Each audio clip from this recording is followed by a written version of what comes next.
నమస్తే. ప్రస్తుతం మనం సమాజగూడ ప్రెస్ క్లబ్ ఉన్నాం. సో ఇక్కడ ఎందుకంటే 2022కి సంబంధించిన కానిస్టేబుల్స్ ఎవరైతే అభ్యర్థులు ఉన్నారో సో వాళ్ళందరికీ అపాయింట్మెంట్ లెటర్స్ వచ్చేసిన తర్వాత కూడా ఇంకా ట్రైనింగ్కి పంపిస్తలేరని చెప్పేసి నిరుద్యోగుల కానిస్టేబుల్ అభ్యర్థులు అందరూ వచ్చి ఇక్కడ ప్రెస్ మీట్ పెట్టడం జరిగింది. సో దానిపైన ఎందుకంటే వాళ్ళపైన చిన్న చిన్న పెట్టి కేసెస్ కావచ్చు ఇలాంటివి పెట్టిరు.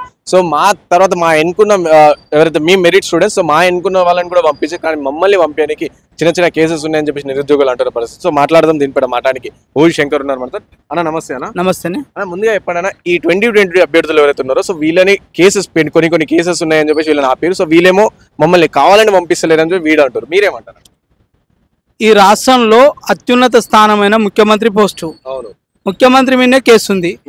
పక్క రాష్ట్రంలో ముఖ్యమంత్రి మీదనే కేసు ఉంది. మీ మీద కేసులు ఉంటే మీరు సంసారులు అవుతారు, వీళ్ళ మీద కేసులు ఉంటే దుర్మార్గులు, హంతకులు, గుండాలు, డెకాయిట్లు అవుతారు. అనివయా ఏడున్నారు? ఏమో తెలంగాణలో కళ్ళు ఎక్కువ అయి బాగా దాగి పన్నరు ఏంది? వాడు ఒకడు ఉన్నాడు, చైర్మన్ అని ఉన్నాడు. ఆంధ్ర క్యాడర్కి చెందిన వ్యక్తిని ఒక తెలంగాణ క్యాడర్కి సంబంధించిన బోర్డుకి ఒక పెద్దని చేసిండ్రు. ఏముంటుంది ఆయన గుణం? ఎక్కడ పొరగాలని హింస పెట్టాలనే ఉంటుంది కదా. ఇలా పోయిన ప్రభుత్వంలో కేటీఆర్ అనేటోడు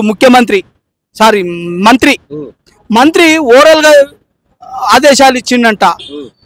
యూనివర్సిటీలలో చదువుకున్న పిల్లలు, కేసులున్న పిల్లలకి అసలు మీరు అపాయింట్మెంట్ చేయకూడరని. కేటీఆర్ నీ బుర్రలా బుద్ధి ఉందా బురదుందా అర్థమైతే లేదు, కానీ నువ్వు మనిషివేనా? క్వాష్ చేసి కొట్టేపించిన తర్వాత కూడా కేసులున్నాయనే కారణాలు చెప్పి ఉద్యోగాలు ఇవ్వకపోతే వాళ్ళు ఎక్కడ పోతారు? ఎందుకన్నా కేటీఆర్కి ఎస్పెషల్లీ యూనివర్సిటీ పిల్లల మీద ఎందుకు ఇంత జరుగుతుంది? వ్యతిరేకంగా ఉన్నాం కదా. వాళ్ళ అయ్య మీద రాళ్ళు వేసిండ్రు కదా, వాళ్ళ అయ్య మీద చెప్పులు వేసిండ్రు కదా. అట్లనే ఆదిలాబాద్ లో ఈయన మీద రాళ్ళేసుడు కాదు, కేటీఆర్ మీద చెప్పులు వేయాలి. చెప్పుతోటి కొడితేనేమో బుద్ధి వస్తుందేమో ఈయనకు. మేము ఆ మాటలు చెప్పకూడదు, అనకూడదు. ఇవాళ నేను ఒక విజ్ఞునిగా ఆ మాటలు అనకూడదు.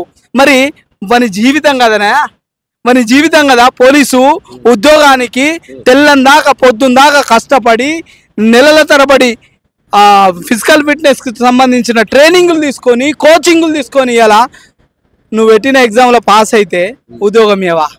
క్వాష్ అయింది కదా, కొట్టేసిండ్రు కదా. పోనీ నువ్వు అనుకున్నట్టు అనుకుందాం.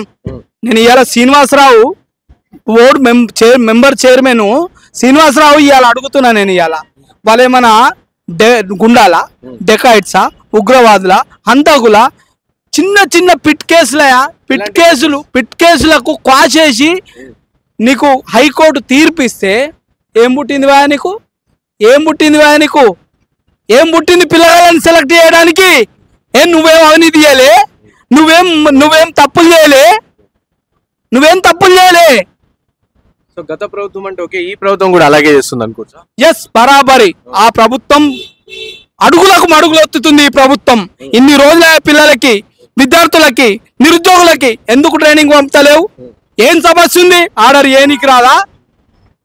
సో ఆర్డర్ ఇచ్చిన, అపాయింట్మెంట్ లెటర్స్ ఇచ్చినాం కానీ ట్రైనింగ్ ప్లేసెస్ లేదు అక్కడ. ఇప్పటికే కొంతమంది ఉన్నారు, వాళ్ళని తర్వాత పంపిస్తామని చెప్పి ఈ ప్రభుత్వం అనుకుంది. అట్లాంటి పరిస్థితులు ఏమన్నా ఉంటే పర్వాలేదు, దానికి ఎవరైనా యాక్సెప్ట్ చేస్తారు. కానీ కావాలని దురుద్దేశంతో ఇవాళ నేను ఇద్దరు పిల్లలకి, కానిస్టేబుల్ పిల్లలకి ఇద్దరికి ఉస్మానియా యూనివర్సిటీలో ఒక విద్యార్థి ఆత్మహత్య చేసుకుంటే అక్కడ రాజకీయ నాయకులు వచ్చిండ్రు, విద్యార్థులు వచ్చిండ్రు, ఉద్యమకారులు వచ్చిండ్రు, అందరూ వచ్చిండ్రు. అందరి మీద కేసులు పెట్టిండ్రు, 26 మంది మీద కేసులు పెట్టిండ్రు. అందులోకి వెళ్ళి నేను కొంతమంది విద్యార్థుల మీద క్వాష్ చేసి తీసేపించిన కేసులు. మరి వాళ్ళకు కూడా ఇవాళ రిజెక్ట్ చేసుకోకున్నాడు. మీ అయ్య జాగీర్ అనుకుంటురా? తెలంగాణ ఏమనాలా? మీ తాత జాగీర్ అనుకుంటుర్రా? ఇవాళ మీ ఇష్టం వచ్చినట్టు చేయడానికి మిమ్మల్ని గోరి తీసి బొంద పెడతాం నకరాలు చేస్తారంటే. ఇలా ఏమైంది? మేమేం అడుగుతున్నాం? మా రైట్ని మేము సాధించుకున్నాం, సాధించిన హక్కుని ఇలా ట్రైనింగ్ కోసం అడుగుతున్నాం. ఇలా మా జీవితాన్ని, మా ఇంటిని పోషించుకోవడానికి కోసం ఇలా పరాయి పాలన నుంచి ఇలా ప్రజాపాలనకు వచ్చినప్పుడు ఇలా ఏం చేయాలి? ఇలా నువ్వు ఎంక్వైరీ చేసి, ప్రాథమికంగా ఎంక్వైరీ చేసి పంపించాలి వాళ్ళని. పిట్టి కేసులు ఇలా ఇంట్లో ఆలు మొగలు కొట్లాడుకుంటే ఉండబట్టలేక వాళ్ళు ఇంటోళ్ళందరి మీద పెట్టిన కేసులు ఇరుక్కున్న వాళ్ళు క్వాష్ చేసి ఇలా జడ్జిమెంట్ వచ్చిన తర్వాత ఇవ్వకపోతే ఏమనాలి? మీ ప్రభుత్వాలని ఏమనాలి? అంటే వాళ్ళు 1 అయితే నెంబర్ 1 టీఆర్ఎస్, ఇవాళ మీరు కాంగ్రెస్ నెంబర్ 2. సరే, అక్కడ స్లాట్స్ లేకపోతే, అక్కడ ట్రైనింగ్ ఇచ్చే మంత్రాంగం లేకపోతే ఆపినవంటో ముత్తు. కానీ కేసులతో అప్పుడేందే, కేసులతో అప్పుడేంది అని అడుగుతున్నా నేను. ఇలా టీఆర్ఎస్ పోయింది, పొడగొట్టినాం, కాంగ్రెస్ పోయింది. రేపు మేము పోయిన ప్రభుత్వంలోనే కొత్తగా వచ్చే ప్రభుత్వం మేము ఉంటాం అనుకున్నాం, లేము. కానీ వచ్చే ప్రభుత్వంలో బరాబరి ఉంటాం. బరాబరి ఎవరైతే ఈ తప్పుడు పనులకు పాల్పడుతుండ్రో, తప్పుడు నిర్ణయాలు తీసుకుంటుర్రో, ఒక్కొక్కరికి ఉంటుంది చెప్తున్నాం. మేము బరాబరి చెప్తున్నాం. ఇలా అధికారులు మీరు యాజ్ పర్ రూల్ ఉండాలి, యాజ్ పర్ నామ్ ఉండాలి, అంతే తప్ప. కానీ మీరు కానిస్టేబుల్ విద్యార్థులని, కానిస్టేబుల్ నిరుద్యోగులని, ఎంప్లాయీ వచ్చిన వాళ్ళని వీళ్ళందరినీ ఇబ్బంది పెడతామంటే, ఎంప్లాయ్మెంట్ వచ్చిన వాళ్ళు ఊరికే చూస్తూ కూర్చోరు, మళ్ళీ హైకోర్టును ఆశ్రయిస్తారు.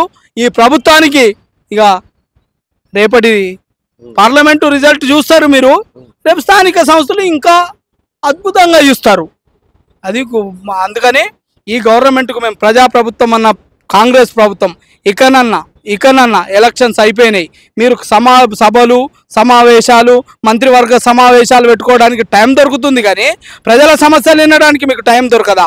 నేనేమంటున్నా, ఇమ్మీడియట్గా వాళ్ళ సమస్యని పరిష్కరించి వాళ్ళని ట్రైనింగ్కి తోలాలని ఈ వేదికగా నేను డిమాండ్ చేస్తున్నా.